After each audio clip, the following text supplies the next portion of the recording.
All right.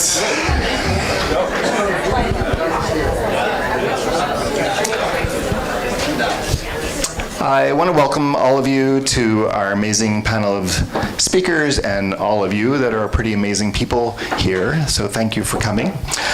My Manny's has a rich history of social justice, and I think this is no different tonight. So thank you for coming out. And I especially want to thank Adam Hirschfelder, who has really worked his butt to make tonight happen.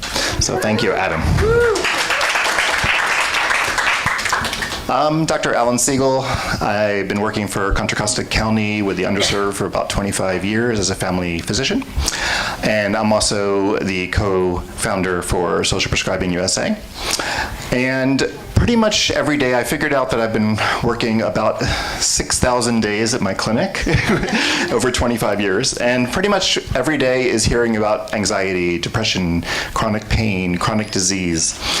And as I think about what I really have to offer people, obviously there's things like move and eat well, and we'll hear more about that tonight, I think. But really, I have therapy to offer, and I have pills to offer, and very quickly I run out of my tools. So we're here tonight to think about how can we add more things to what we can do, things that are really healing for people. And I want to offer real healing for my patients. I've seen lots of amazing things through the arts. I've been out in nature with my patients. I've done programs at regional parks. I've worked with them around social determinants of health. So I've gotten a lot of experience. We did medical group visits, so getting to experience creating community and how powerful that can be. And then I think in the wake of COVID, thinking about all that we've appreciated around loneliness, we have mental health crisis, we have losing like 25% of our clinicians in healthcare, so people can't see doctors anymore. We're at a moment of desperation, as my patients do. They don't change until they really have to, and I think we're kind of at that moment when this opens up possibilities of really looking at creative ways of healing, because what we're doing right now isn't going to cut it. So that is super exciting when it comes to what we're going to talk about tonight. We are celebrating the first ever Social Prescribing Day today in the United States. So thank you all for being part of that celebration. We are 5 years behind the UK in starting that. They started in 2019, and now social prescribing is widespread there, but they've been really doing holistic healing a lot longer than that, and so we've got some catching up to do. Social Prescribing USA activated. We have we call our community of practice, which are people around the country who are implementing programs around social prescribing. And so we activated our group, and people got together. And earlier today, we had a virtual conference at 1 o'clock, where we had 100 people show up, and some leaders from around the country. And I think one of ours came from the UK. And people, there's just a lot of energy around this. And we also had another sonic social prescribing experience from a place called Kokoro. And tomorrow we're having training around social prescribing. And so a lot of people did a lot of work to kind of bring this to attention for the first time in the United States today. Obviously there's been some social prescribing already, and that we want that to grow. But this is a moment, and so I'm really glad that you guys are here for the moment. And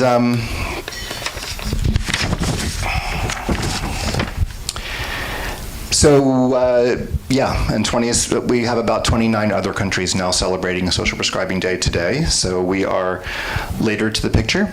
So our speakers tonight will speak to you about how you can think about community as your medicine, how loneliness is being addressed with vets, how Art Pharmacy is bringing art prescriptions around the United States and now at Stanford.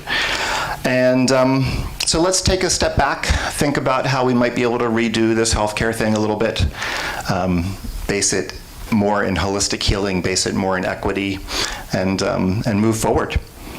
So I'm going to introduce the moderator for tonight, Dan Morse. And I've had the pleasure to work with Dan for the last 2 years to help kind of get this ball rolling and advocate for social prescribing to become widespread across the United States. Our goal is for that to happen. We set 2035 as a goal for that to be widespread, and we're still shooting for that.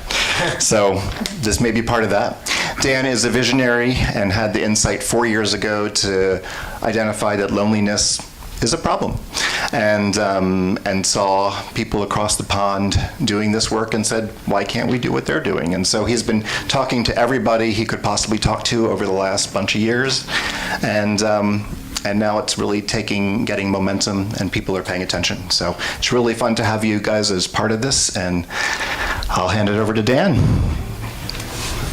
All right, thank you, Alan. Hi, everyone. Good to see you all. So I want to start this off before we bring up the speakers and get personal with you. So raise your hand if someone you love, someone special in your life who you know well, occasionally sometimes suffers from anxiety or depression. Let's see, okay, that's almost everyone.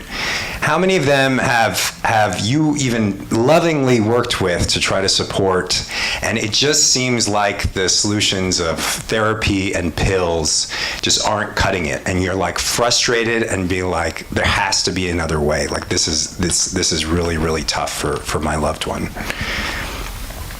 Okay, so what we're talking about today is not like a theoretical or even practical healthcare innovation. You're going to hear a lot of words like that, but this is about this is about that person in your life. It's about that person in all of our lives, and it's about a social movement that has been started because of people like us who wanted to find another way.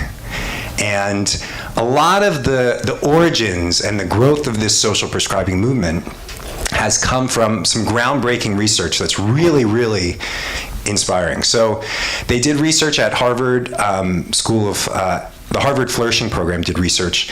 They took 13,000 senior citizens and found that if you volunteer 3 hours a week, there is statistically significant decreases in all-cause mortality. There's a lab at Cornell that found that volunteering twice a week for 20 minutes a day can decrease stress and anxiety. Going into nature 20 minutes a week can decrease stress and anxiety. That small. And the World Health Organization, about 3 years ago, did a research study. They did a review of 3,000 studies on art's impacts on health, and found practically all measures, both mental, emotional, and physical, improved when people are engaging in self-expression and purpose. And there's a very famous research study that, if you're interested in loneliness, you probably have heard of that loneliness is akin to smoking 15 cigarettes a day. So there's this groundbreaking research. It typically takes 17 years for research to make its way from the labs, from the journals, into practice in our healthcare system. And with things that are, these are things that are not just beneficial. They can have positive side effects. You know, you might go out into nature, and you might go with a friend and then get invited to something else. Or you might be volunteering, find purpose, and benefit someone else. You know, where pills might have side effects, these sorts of things can have positive side effects. So there's a number of people, and you're going to hear from a number of leaders in this room, who thought, this is amazing. We got to make this more widespread. And so over the past 5 years, myself, Alan, and a lot of the folks nationally have been finding ways to bring this practice to the States. So some of the progress, there's a pilot happening at Cleveland Clinic. There's now over 50 organizations attempting social prescribing pilots, many more doing work by other names.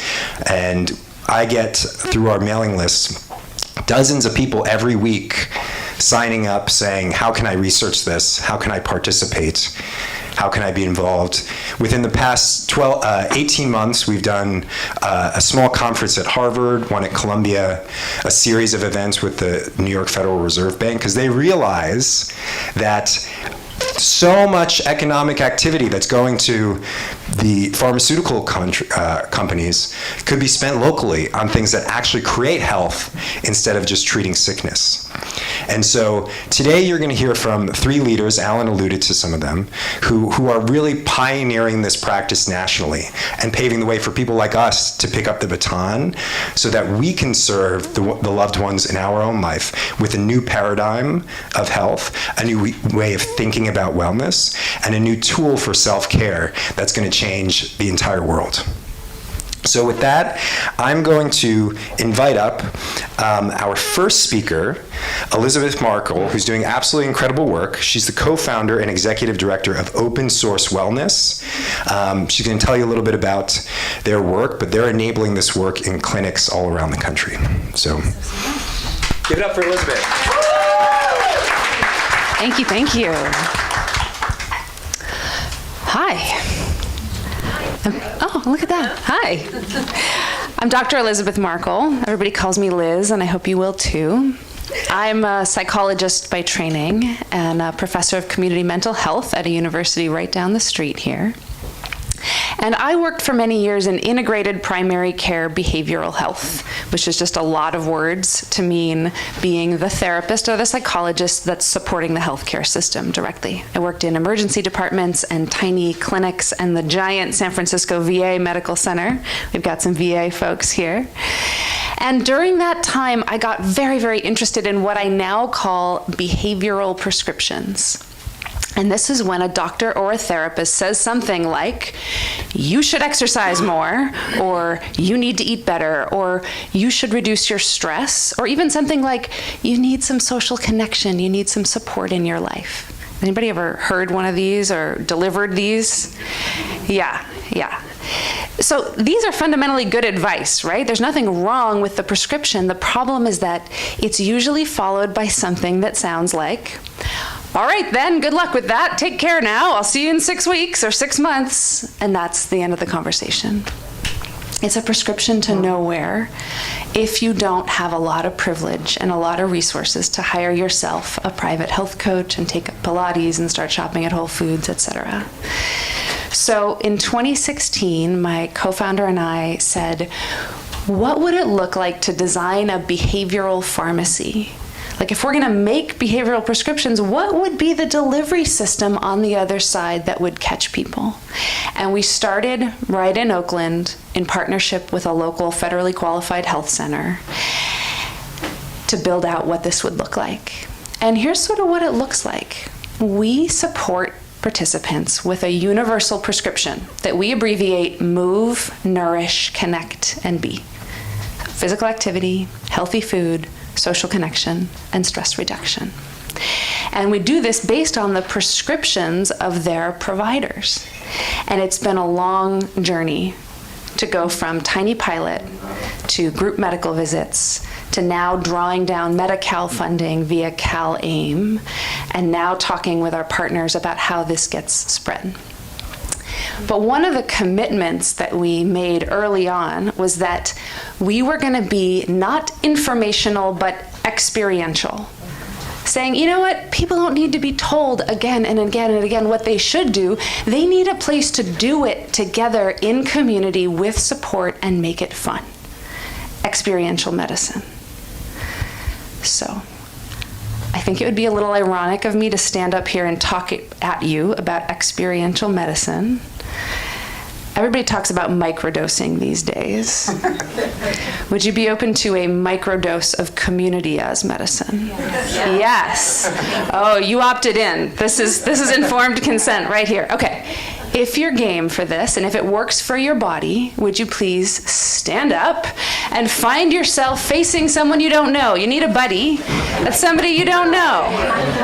You could say hi. You're my buddy.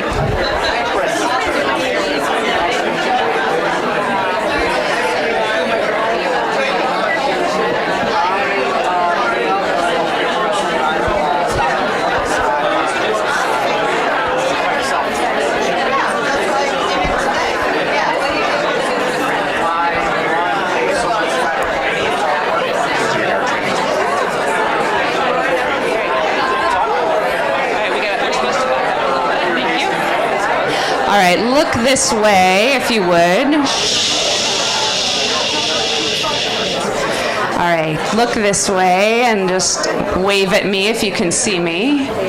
Perfect. All right. We said move, nourish, connect, be, and right? We're gonna try to microdose all of them except for the food. So, if you are the shorter partner in your pair, would you raise your hand? Shorter partner. Excellent. If you're the shorter partner, that makes you temporarily the boss. In that, however you move your body, your taller partner is going to mirror you, like so. On your mark, get set, go.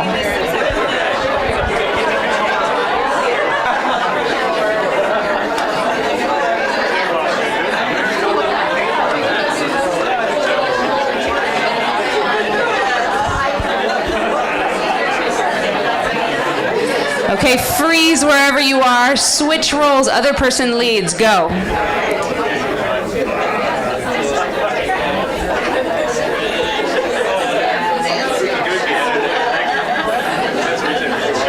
Okay, freeze wherever you are. We're going back to the first leader. Here's my challenge. See if you can make your partner do something truly ridiculous. Go.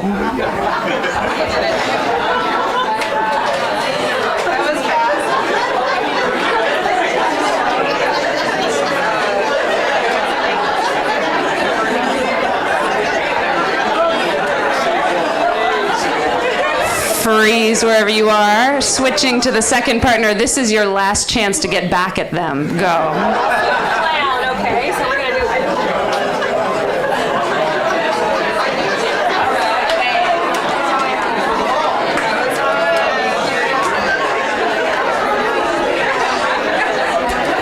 Okay, you did it. I wish you could see what that looks like from up here. Give your partner a high five and go ahead and have a seat.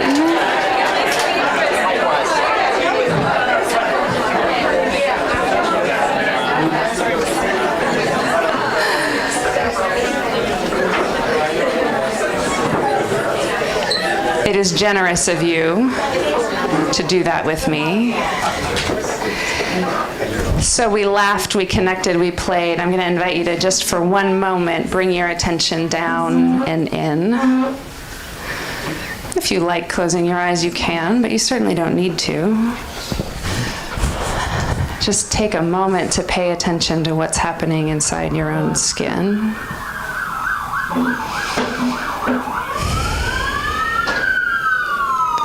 You might notice what your mind is doing, what your emotional body is doing. No need to change anything, just notice.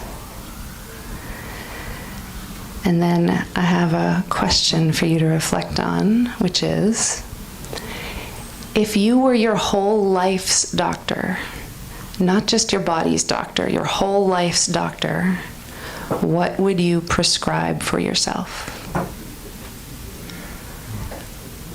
If you could write a prescription on one of those little pads for your whole life's well-being, what would it be? For some, it might be really concrete. I am going to walk more. And for others, it might be softer. It might be like, I'm going to be kinder to myself. So whatever it is for you, I invite you to take 30 seconds, turn to somebody near you, and if you're willing, share what it was. I'll get you back in about 30 seconds. Go ahead.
I'm going to grab your attention back here.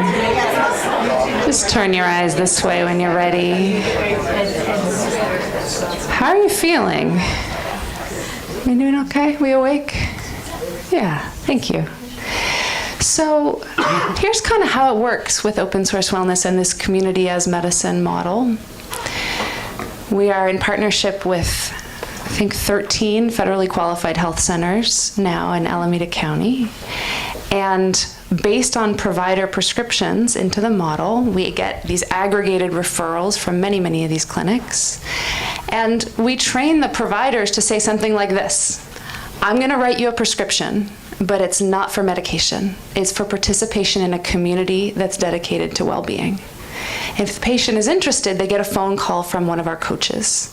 And this is not like a 2-minute sign-up call. This is like a 10 or 15-minute relationship-building conversation where they will ask, what hurts? What would make a difference in your life? How can we support you? And if it's a good fit, they get enrolled in a group that meets every week. There are groups that meet virtually. There are groups that meet in the clinics, in English, in Spanish, long groups, short groups. And during those groups, they practice those 4 things: move, nourish, connect, and be. And we've been tracking the outcomes on this since 2016, and we're seeing dramatic drops in emergency department visits, in depression, in anxiety, in social isolation. We're seeing increases in physical activity and fruit and vegetable consumption. And we are now in partnership with a food as medicine program that's providing doorstep delivery of regeneratively grown and organic produce alongside this social prescribing initiative. So, I don't want to take too much more time, but I'll say the most exciting thing on my radar right now is a partnership with the YMCA. See, 80% of the US population lives within 5 miles of a Y, and I didn't know that. And the YMCAs are having something of an existential moment because they're no longer the only swim and gym in town, right? 24-hour fitness, and they've got a problem there. But they are increasingly motivated to be positioned as the trusted partner of the healthcare system, the delivery system partner, and seen as an integral part of that continuum, and really filling a need that the FQs cannot necessarily build for themselves. So our Community as Medicine Learning Collaborative is training 4 big YMCAs. We have San Diego, Seattle, Denver, and Y of the North, which is Minneapolis, St. Paul, to deliver Community as Medicine. And that means training local individuals with the cultural competence and humility and the linguistic skills to become nationally board certified health and wellness coaches via our program that focuses on trauma-informed coaching and group coaching.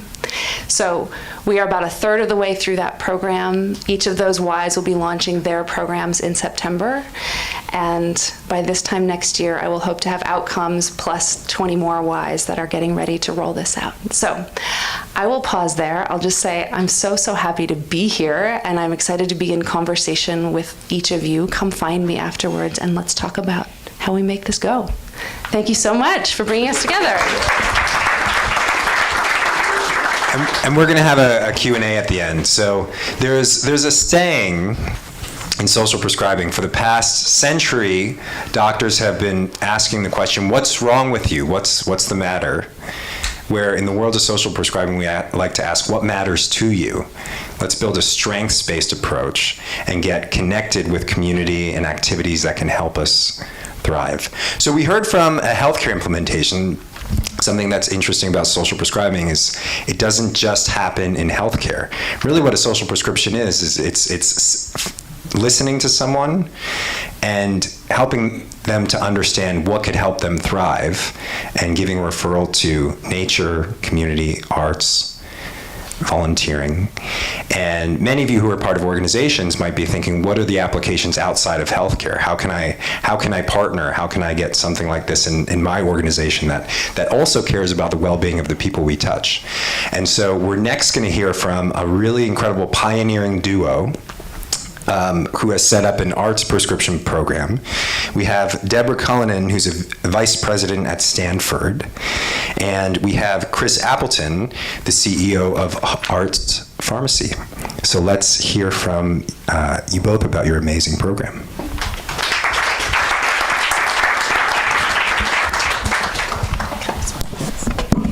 doing every other. Anything works. Tell us about your program. Hey, Deborah. Hi, Chris. Hi, everybody. My name is Chris Appleton, and I am the founder and CEO of Art Pharmacy. It's an honor to be here. I live in Atlanta. Thanks for having me. Incredible work that you're doing. Incredible work. Like, another round of applause. Yes. Art Pharmacy is coming at social prescribing from a different lens. We're a startup healthcare technology company. We think, we know that doctors, healthcare providers, counselors have been doing community referral since the beginning of doctoring. Like, there's nothing new about community referral.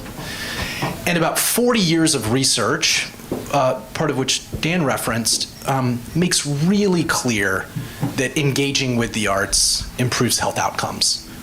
Artists have been healers since the beginning of time. But those two groups, doctors and artists, are ill-equipped to work with one another.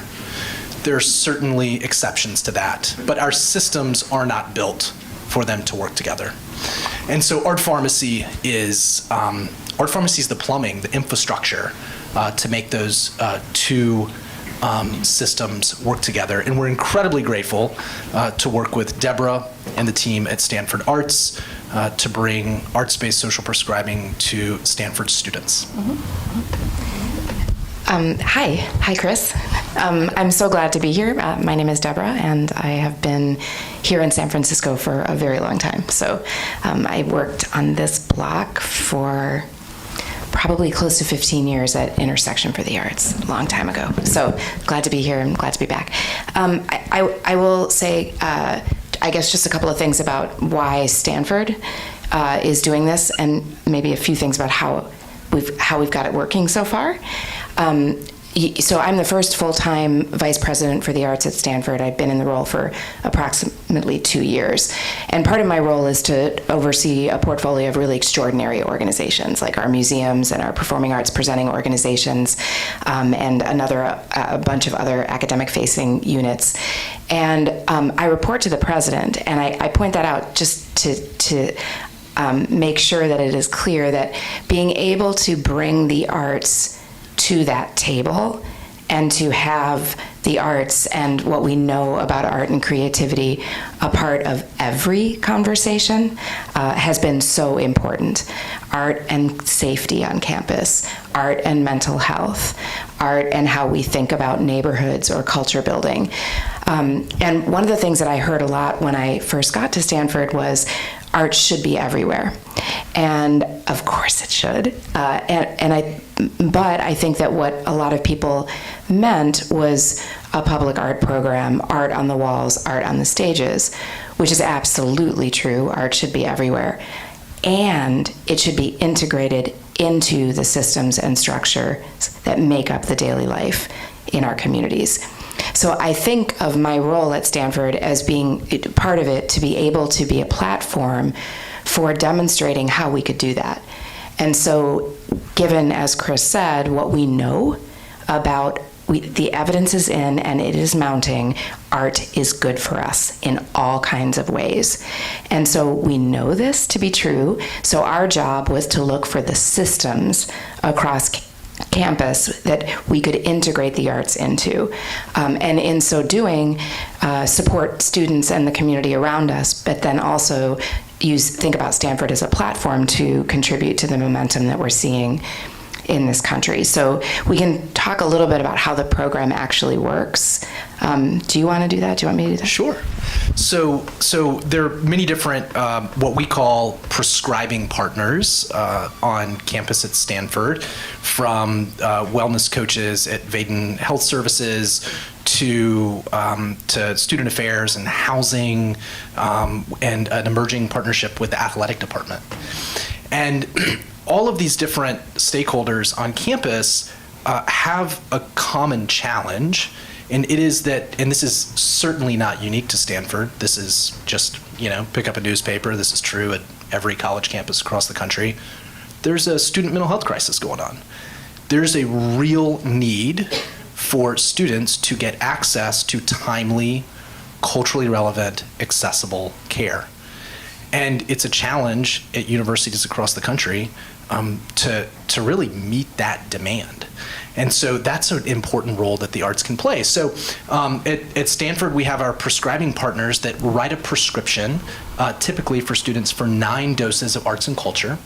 And then via electronic referral, just like it happens at Walgreens or CVS, a prescription gets called into Art Pharmacy. And the student connects with the Art Pharmacy Care Navigator. The Care Navigator helps talk to that student to understand the student's chief complaint, their health concerns, their health goals, any access barriers that may exist, their preferences and curiosities around arts and culture. And then our technology matches that unique member profile to the highest efficacy arts and culture engagements available to them on campus, which happen to be all of the incredible arts and culture programs that Deborah and her team are responsible for. And the students participate in those programs. We are assessing and monitoring the student each step of the way so that we can certainly know the outcome, the impact over the long term, but also in the short term to really get smart and precise about that medicine. I think this is one of the things about sort of community as medicine or art as medicine is the feedback loop is quicker. And when you're written a prescription for a SSRI, for an antidepressant, typically your doctor says, come see me in 3 months or 6 months and let me know how it's going. Well, if it's not going well, people stop taking it and then they don't go back to their doctor. But when there's this closed loop kind of feedback that happens where you're checking in with the member after each engagement that happens certainly more frequently than every 3 months or 6 months, there's an opportunity for us to learn what is the right kind of care. Oh, the group dance workshop wasn't the right thing for you? Well, let's maybe try to send you to the theater, or let's send you to the painting class or the ceramic studio, right? To really get the right kind of care to the right person, the right place, at the right time. Amazing. Let's give it up for Chris and Deborah. Now, how many of you? Okay, so we've heard an example in healthcare. We've heard an example of an amazing partnership at a school. How many of you have a friend or a contact, someone you know who's served in the military or is a veteran? Let's see a raise of hands. Okay, so this next part will be especially relevant to you, and it's also an example of how social prescribing can be brought to the national stage. So with that, I'm going to invite up Lori Murphy, who leads the Compassionate Contact Corps at the U.S. Department of Veteran Affairs. Let's give it up for Lori.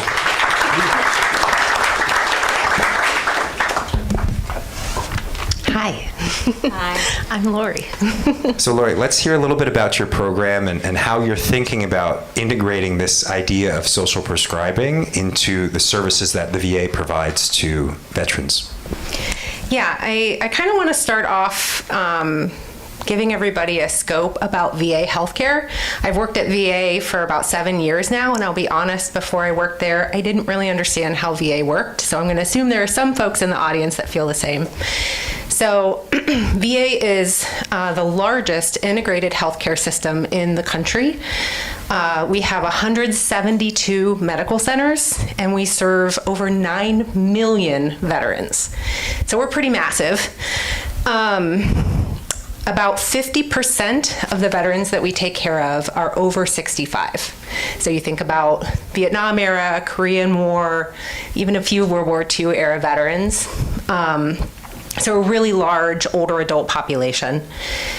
But then kind of conversely, almost a quarter of the veterans we take care of are between the ages of 18 and 44.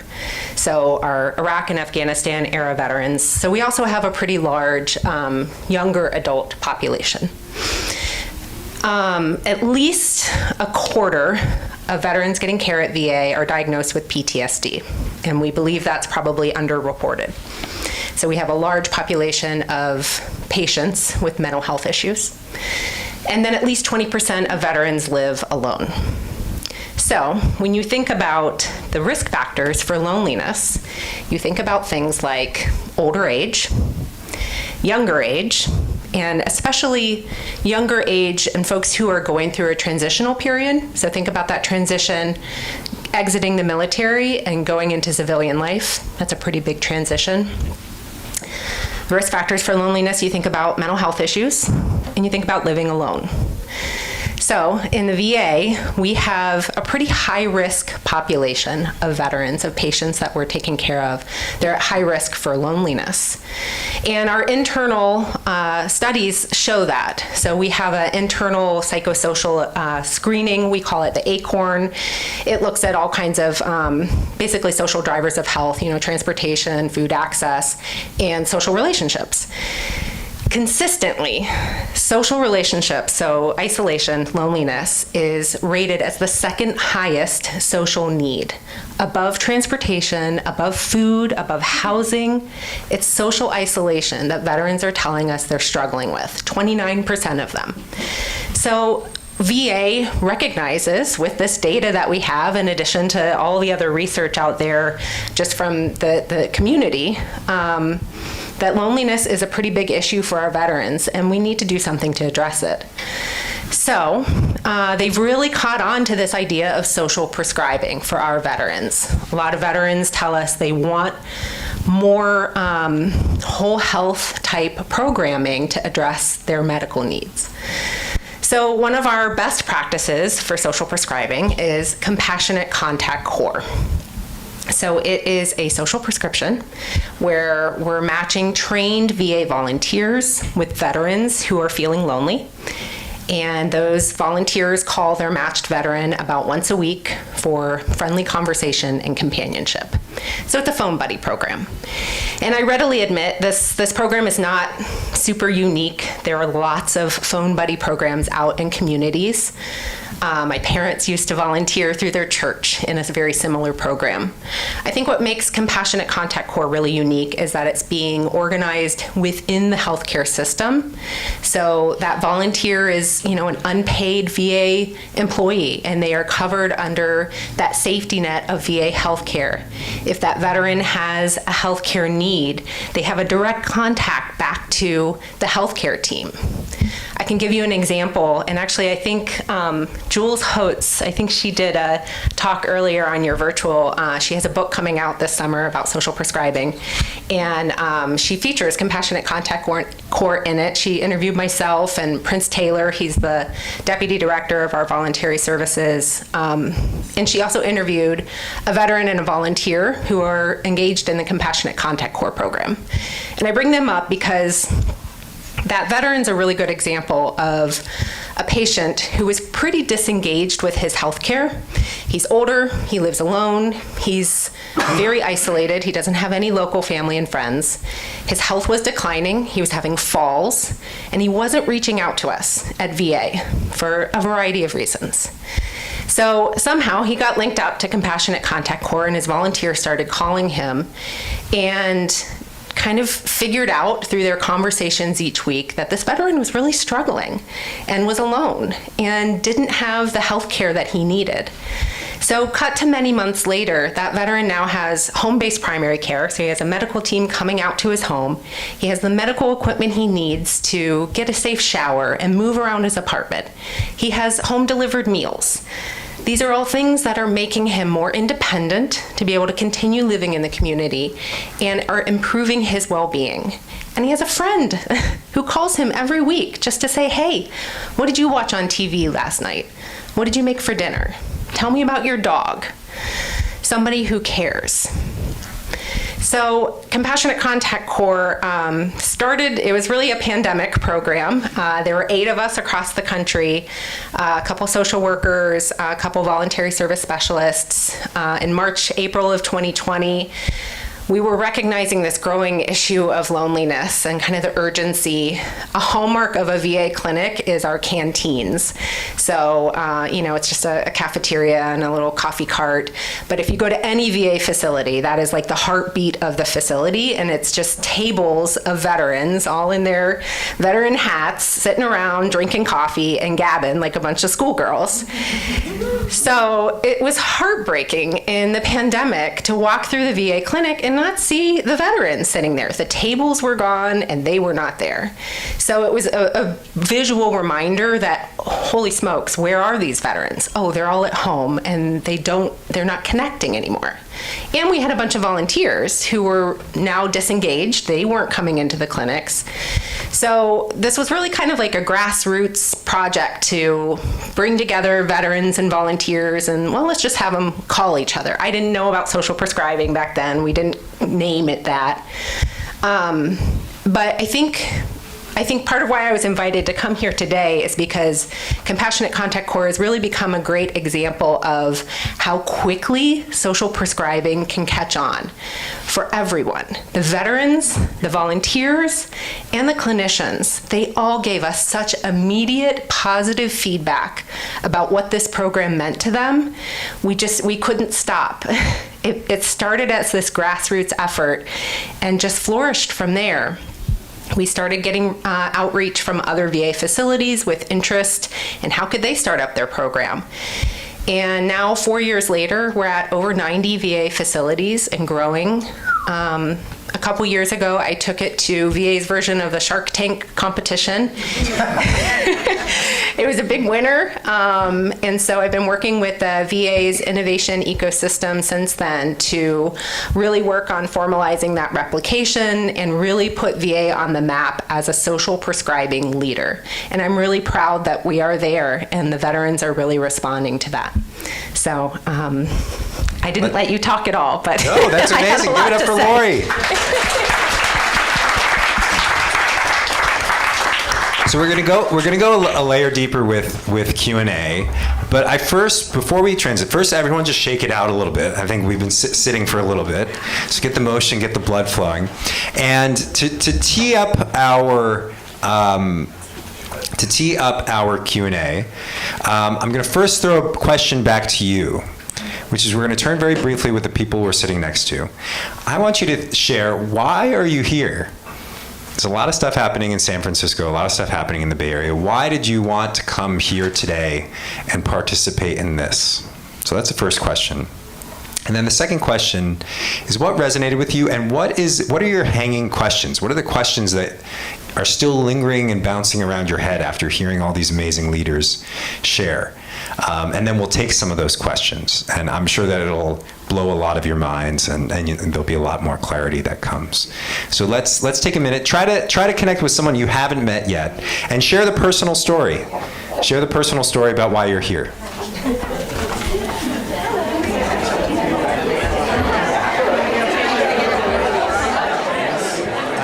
We're going to try to get through a lot of questions. So I'm going to say, when I ask the questions to the panelists, really, we'll try to maybe have one or two people answer each question, but really shout out, be like, no, I have something to say, if you have something you really want to say. And we'll try to get through a lot of questions.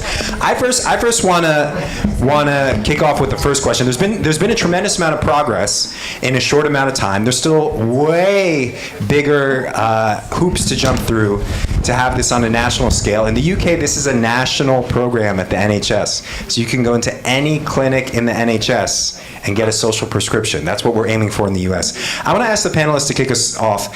What do you think it's going to take to kind of bring this to a national scale? What do you think the movement needs to make that happen? Maybe if everyone wants to share I'm sure that there could be a whole dissertation that each of you share on this, but kind of some thoughts. Money. Data. Money. I was going to say data. We've got to have the data on how social prescribing is impacting overall health costs. I don't even think this is working. Overall health costs and impacting health outcomes. Yeah, we're a nonprofit based in Oakland, and we've built it to be about 70% revenue based and about 30% philanthropy. And competing with venture-backed companies means we need major philanthropic investment to demonstrate real scalability. And so I think that's going to take political will to really take it from pilot here to this is the standard of care. Those things, and a couple of dissertations, and specificity. And I was sharing this earlier. The problems that social prescribing is seeking to address and can address are really big problems, but they're not general problems. They're specific problems. And so our solutions and the versions of social prescribing that we are building and implementing and trying to fund and developing outcomes for need to be specific solutions to specific problems. And that's my challenge to the social prescribing movement is to be specific about the problems that we're trying to solve with very specific solutions. And I would just add, yes, all those things. And from my perspective, it's also people. It's finding the people who can champion this work and multiplying them by sharing the data, and not just the data, the story of impact. Really telling the story of impact. So, when we talked about the program at Stanford, Chris mentioned our community referral partners, and we expected to maybe have a half a dozen. We now have 20, and that is because people are just raising their hands. And I think an important thing about this that we've learned anecdotally is that in this particular case, people who are dealing directly with students in this moment in the world that is so challenging and students are struggling, this is a wonderful thing to be able to offer. It feels maybe better than prescribing medication, and people want it. So the more we find those people inside of our communities and also at the systems level, the better. I mean, I've learned from Chris, it really could just take a memo from the right person to change things in the state of California. And I'll say policy change takes a long time. Changing a healthcare system takes a long time. There's nothing stopping a general practice doctor from giving a social prescription other than the constraints of their time and all the other incentives that can take them away. And you can think about social prescribing on a national level, an organizational level, but I think what's most inspiring is thinking about it on a personal level. That person I asked you to think about, next time you're having a conversation with them and you're trying to think of ways to support, suggesting a social prescription, having people self-prescribe can be really revolutionary too. So let's get some questions from the crowd. We've got Adam over there, and we've got Alan who have mics, and we'll try to get through a good number of these questions. So. Thank you. Hi, my name is Carrie Lee, and I've been a healing artist, visual artist, for about 11 years now. I work with the Yountville Veterans Home, helping them create community through creative collaborations. I work with Stanford Hospital. I'm doing art facilitation there and love it. And have actually a big community of what we call intentional creativity facilitators, so art with meaning or purpose, behind me. And so wondering, how do we find this work?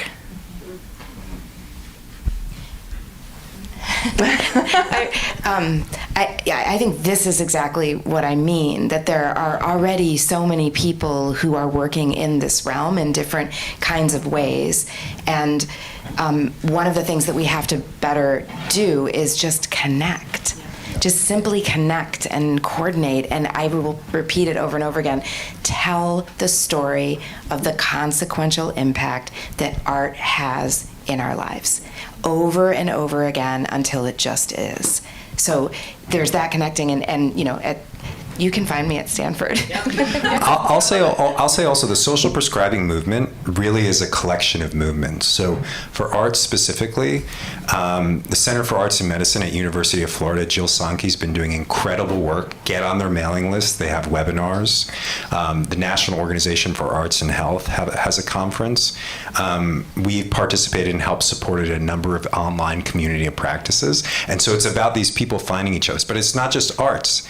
Stephen Post and the Harvard Human Flourishing Program has been gathering a lot of folks around volunteerism in health. Don Rakow at Columbia has a student chapter program that's collecting a lot of folks focused on nature and health. So there's a lot of these sub-communities. Honestly, we should probably highlight all of them on the Social Prescribing USA website. But I think that's a good way to kind of get hooked in and kind of take a first step into diving deeper into this work.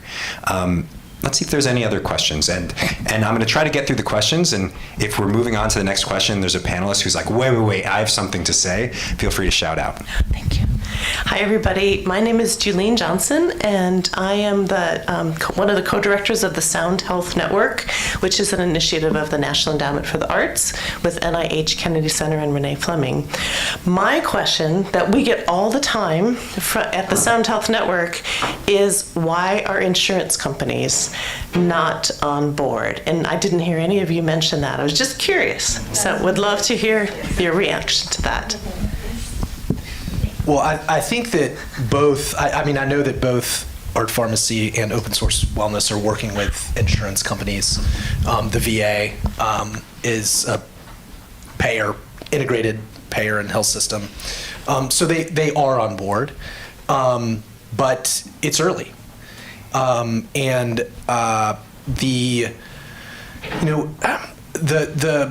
analog to social prescribing that I like to think about is a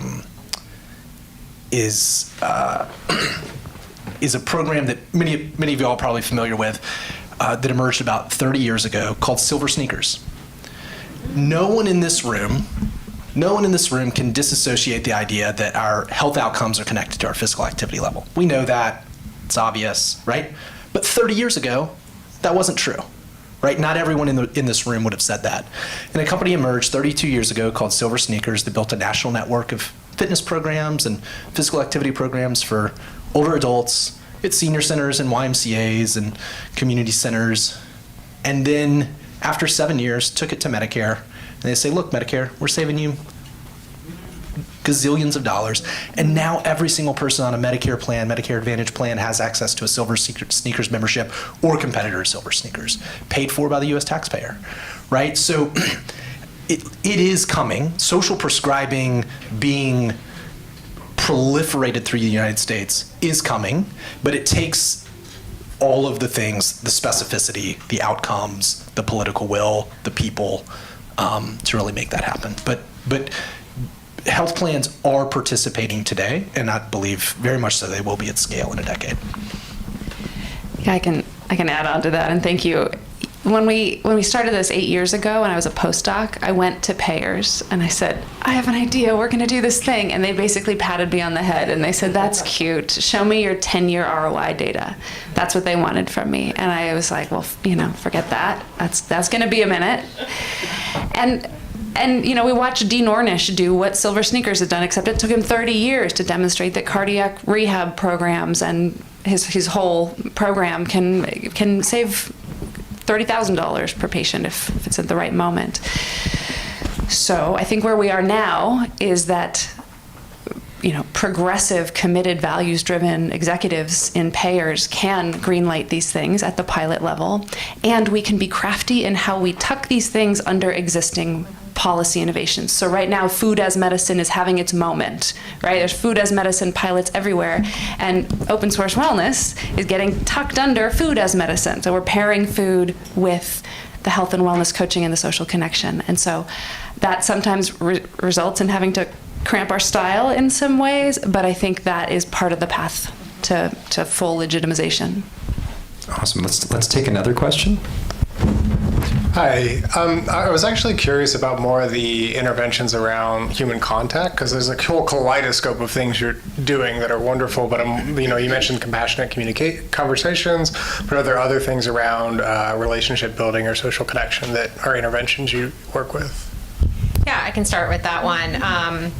The first one that's coming to mind at VA is VA Socials. So they're using our great peer support program and connecting with community spaces or community programs that are doing arts or activities of any kind and inviting veterans to come out to those. So go out in the community, connect with other veterans, but they're using a peer support to help take them to that. So it kind of reduces that anxiety around going to something new because the peer has that relationship with that veteran, and so they say, hey, I'll go with you.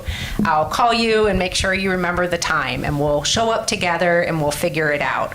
It's been really successful. The creator of that, Jay Gorman, is actually also one of the Innovation Fellows.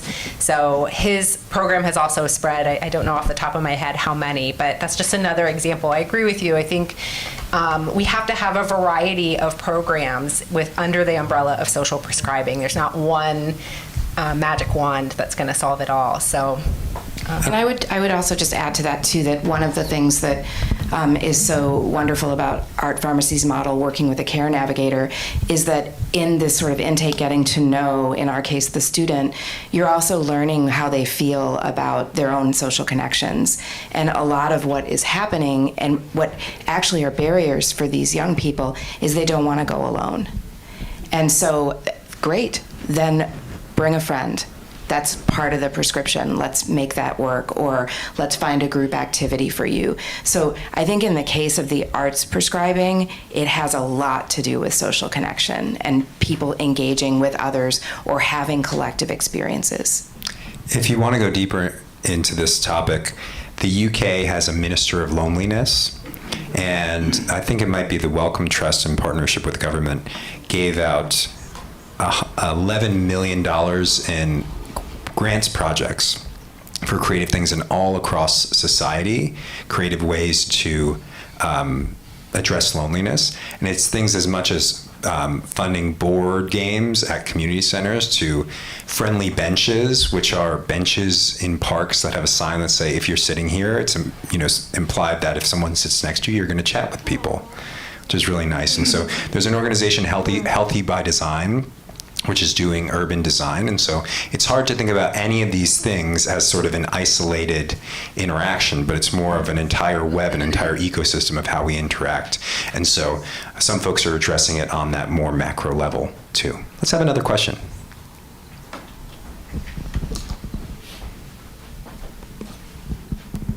Hi. Thanks for being here. Great presentations.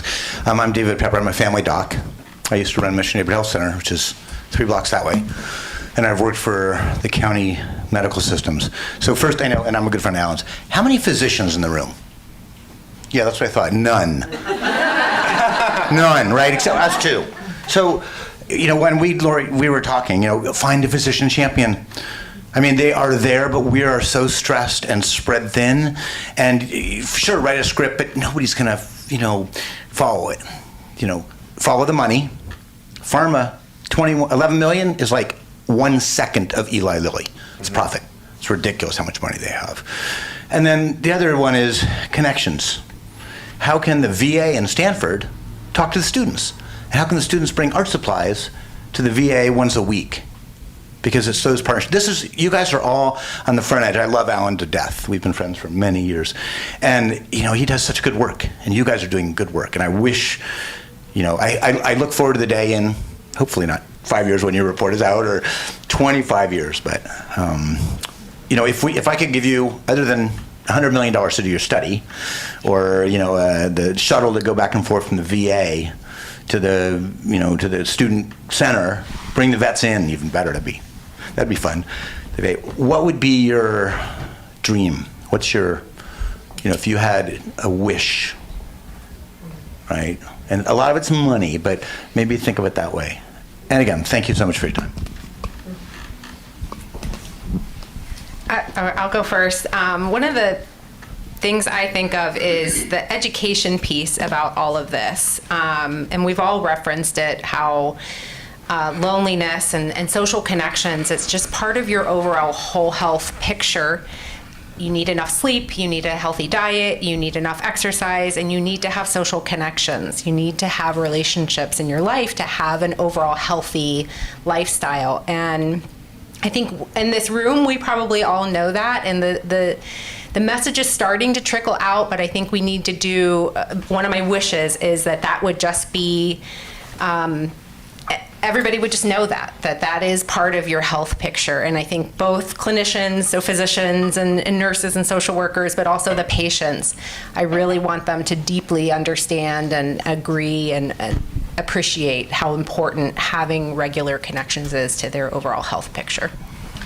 Has anyone here seen the Disney movie Hercules? Yes. And is anyone interested in Greek mythology? A little bit. So there's this scene in the movie where you see all the planets and the stars, they're kind of in the sky, and then they align. And then right when they align, the Titans, which are these incredibly powerful creatures, emerge from the ground, and I believe it's the origins of the saying, the stars aligned. And so the question is almost like, what is the stars aligning that's almost like a game over, like social prescribing is going to take off? What's the single biggest thing? I don't think that there's a single biggest thing. I think there's a lot of, we talked about a lot of different societal mechanisms, but if there was one thing, there's this policy thing called a Medicaid waiver, which emerged within the past decade, and it was designed with the insight that change in healthcare is so slow and so hard. So some state Medicaid programs, Medicaid serves low-resource populations, are creating these waivers, which are literally billions of dollars put towards experimental solutions for health promotion. And so to give you a sense, New York State's waiver is, across 5 years, is $13.3 billion. And so I've been working with some policymakers to try to get social prescribing written in. It's a little bit more complicated than that. But if that's done, then there can be a tremendous amount of money that is unlocked for experimentation, for implementation, for incredible organizations and programs like that I think could be really, really game-changing. Let's take some more questions. Take a few more. Yeah, hi, I'm Debbie Lester. I'm from Federally Qualified Health Center in New York, Urban Health Plan. I'm the Chief Quality Officer, also a social worker. I was curious. It's very hard. I wanted to know how VA, how you want to scale up the volunteer program. It sounds amazing. How do you do that when it's so hard to get people? It's hard, just getting workforce, right? Especially since COVID, so challenging. So how are you going to try to scale that volunteerism? Crackers and juice? I hope that works. If it's that easy, we have it right away, right? And you mean to get more volunteers? Well, yeah, because you want to scale it. That means you need a massive amount of volunteers. So how are you going to go about that? Yeah, we've done a lot of surveying of our current Compassionate Contact Corps volunteers to find out, why do you like volunteering with it? Why is this attractive? And it is a really unique volunteer opportunity because it's a pretty low time commitment. If you're just calling one veteran a week, that's one phone call a week. It's maybe a half hour to an hour. It's really flexible. You can do it on your own time. You can work your full-time job and still do it. So we're kind of feeding that survey data back to the veteran service organizations that we work with, the universities that we partner with, our volunteer sources, and they're really responding really well. I think part of the goal is just to get the message out that this volunteer opportunity is available. So that's really where we've started, and we've had really good feedback about it. All right, we have time for maybe one or two more questions. So raise your hand if you got a burning question. We really want to make sure. Looks like we've got three left. Let's see if we can get through all three. Hi guys, I'm Keely O'Brien. I'm a student over at UC Davis. And first of all, I love the art prescriptions, and I think that a lot of us, my friends and I, would definitely be a lot happier with an art pharmacy around for sure. But a big part of the student mental health crisis is honestly students just not having the time in the day to take care of themselves. And so I'm just kind of wondering, how does your team overcome the challenge of students not feeling like they're actually able to take any time out of their day to go and utilize these art prescriptions so often, like the 9 prescriptions or so that you said earlier? Hi, I can't. Hi. It's a great question. I'm so glad you're here. And again, I think for our pilot, so much of this is about how customized it can be, and having a care navigator who can understand those time constraints. And the biggest constraint for Stanford students is certainly their time. And so figuring out how to match the activity to times that can work for them has been really important. And what's great about that too is that it also tells us more about when we should actually be programming for students anyway. Like, you know, we make all these assumptions about when people will come to a performance or go to an exhibition. Turns out we're wrong. So I think it's in that customized approach. And what's great is there are check-ins all along the way. So if whatever we have prescribed ends up being too taxing on the schedule, or there needs to be a pause because it's the end of the quarter, and those kinds of things, we can adjust. Or if the activity is too time-consuming, we could look for something that's less. So I think it's really in thinking about how, by customizing something early on, which sounds like it might be very intensive, you are actually going to have so much more impact and probably save a lot of money. I'll say another way of thinking about social prescribing that was really life-changing for me. So I think often we think volunteering, arts, nature, these are things that are like sometimes half day or like hour-long events. I think it's important, instead of thinking of it like, it's important to think of it on a time spectrum. So one thing that my wife and I do before bed is that I write a little story and she draws something every night before bed. And sometimes we pick a theme. And so it takes 5 minutes, and it totally changes the mood because we're fun, we're laughing. So, art, you can do it for 5 minutes. Volunteering, you don't need to always go to a center. Spend a minute texting someone, give time to someone in that way. In nature or exercise, in between calls on Zoom, you can do push-ups. These we can think creatively about applying this in our own life. And also, when they were talking about dosing, that dosing is over 9 months. That's once a month. And that's really what a lot of the studies are showing, is once a month is as good for a lot of outcomes as exercising 3 times a week, which we consider like our gold standard of what you do. So it's not necessarily a time issue, because the arts are just very powerful. Looks like we got one there, and then there's maybe one back, and then we'll close it up. Hi there, my name is Eric Beatty, and I'm part of the drug development community working on Parkinson's disease. And after seeing the pandemic and the increase in loneliness and the division in this country, and seeing how my daughters responded in the last 10 years, I think there's a lot of people in my profession who think that what you guys are doing in this kind of social movement is more important than any single drug development. So I just want to give you some hope that the pharmaceutical industry is also on board. I'm concerned, how do we get the message to government, and how do we get the message to the insurance companies? How are we gonna pay for this for people who don't have the means to pay for this? And one of my thoughts, and you can add to this if you'd like, is the message of getting beyond art and music are anecdotally fun and nice to have. But we need to tell people that it's a need to have.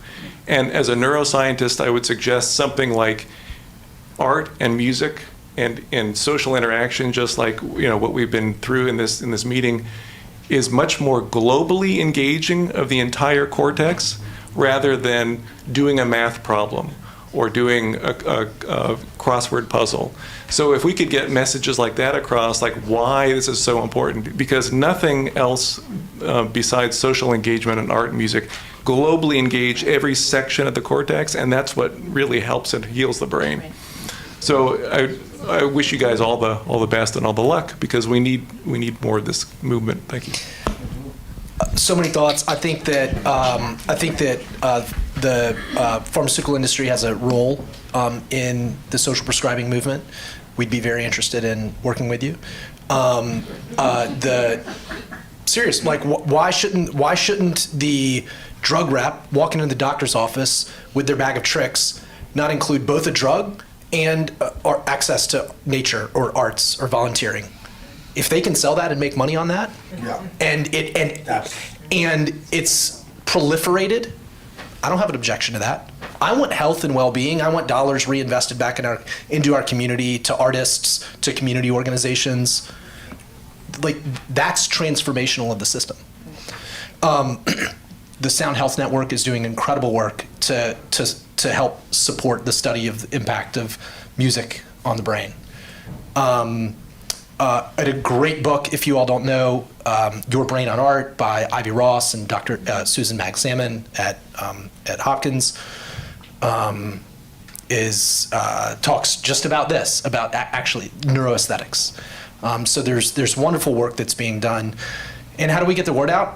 Everyone go home and write your elected officials, write your health plan, tell your employer, if you get your insurance from them, hey, I want access to social prescribing as a part of my as a part of my health benefits. Like, that's what we should be. We should be demanding this of the people that are responsible for providing us access to care. Ask your doctor. Ask your doctor. Amen. All right, we got one more question back here. Hi, I'm Eunice Lynn Nichols with CoGenerate. We're a nonprofit that brings older and younger generations together to create a better future. I love the question about volunteerism as a way to drive the scaling of your work. And I'm curious, I've been curious for about 20 years about prescribing volunteerism because of my connection with Adam, and whether or not you could envision prescribing volunteerism, in particular across generational lines, to solve some of the social isolation and loneliness on both ends of the age spectrum. For example, could you prescribe younger veterans who are lonely to be the phone buddies to older adults, and older adults to be the volunteers to the younger veterans? Could you have Stanford students who are stressed out do art volunteerism at the VA? Could you have veterans be the volunteers prescribed as such to mentor some of the students? And might that be a way to solve multiple problems at once? Totally, yes. Everything that you said, yes. And I forgot to mention earlier the impact of volunteering with Compassionate Contact Corps has had on the volunteers. They're lonely too. So you're exactly right that there's a lot of opportunity there in using programs like Compassionate Contact Corps and others for the actual prescription for loneliness. And the intergenerational impact has been incredible. There's been such great relationships built with young students and older veterans, and vice versa, young veterans and older volunteers. So it's really cool, and yeah, I love your comment. Amazing. So raise your hand if you heard something that's making you think differently about your own health, or you might change the way that you do things. Let's see a show of hands. Awesome. Raise your hand if that person who I had you invoke at the beginning, you're now thinking about maybe having a conversation, or maybe if they're asking you for a solution. Raise your hand there. Awesome. Amazing. And let's have everyone close your eyes and raise your hand if you might want to get involved or help drive this movement forward. Let me just see a show of hands. Awesome. Amazing. Great. And I'll kind of close out, and we're going to have some time afterwards so you can come and connect with us up here. And if you have any other questions, socialprescribingusa.com. We have a newsletter where we're kind of sharing a lot of amazing work, like the people up here. And we'll do a follow-up email. We'll point to everyone's work and social media if you're cool. I don't really have that much social media. I'm not really that cool. But if you have, these folks do, which is awesome. And I'll kind of leave, thank you so much for those comments from the pharmaceutical industry. It's really, really fascinating. I think one phenomenon that I think is interesting that I'll kind of close us with, and I kind of give a thank you to the pharmaceutical industry, is that there's kind of a bizarre aspect of many of these commercials for drugs. Someone kind of down on their luck, and then you see them kind of smiling and enjoying time and laughing, and then they kind of sit and they're like, oh, my back, and then my here, and then and they're and then they get back, then they're better again, and then you're like, wow, this person really figured it out. And it's by the way, side effects might include nausea, suicidal thinking, depression, and you're like, holy crap, and yeah, could be fatal. And so that's one of the challenges of drugs. They're saving lives, but there's also risks. But here's the thing that's really bizarre about those commercials. You look at You look at these commercials and you look at what they're doing. They're doing social prescriptions. They're going for a walk. They're painting and laughing. And here's the thing, social prescriptions can have positive side effects because that person you meet at the volunteering event might become your best friend. That art you make, that expression you have might be something you share with a neighbor that makes you feel connected. That nature walk might help you fall in love with the place in which you live and want to have a passion to take care of it. And so I think we know at our deepest intuitive sense that this is healthy. And it's more about having leaders up like the leaders we have up here who are pushing it forward, taking the brave risks of working in a health system and an education system that is trying to help sick people heal and pushing us towards a world where we can kind of take ownership of our health, ownership of our communities, and help people drive and jump into what's good instead of just fixing what's bad. And so I'm so glad that you all are here. Thank you so much. This is such an incredible conversation and such amazing questions. And we've got such an incredible group of folks here. So feel free to stick around. We should get a list, and if folks want to kind of think about volunteering, supporting any of the organizations or the broader movement, there's a lot of people doing amazing work, kind of like how the work that Art Pharmacy does, kind of taking people in, listening, helping them get set up with the custom social prescription, the custom art thing that is tailored to them. We can try to work to find the best way for you and your amazing talents and gifts to contribute. And I think, in the least, just talk to your friends who are in need. Look yourself in the mirror and take good care of yourself. That's really what this movement's all about. So thank you so much for coming, and stick around if you'd like.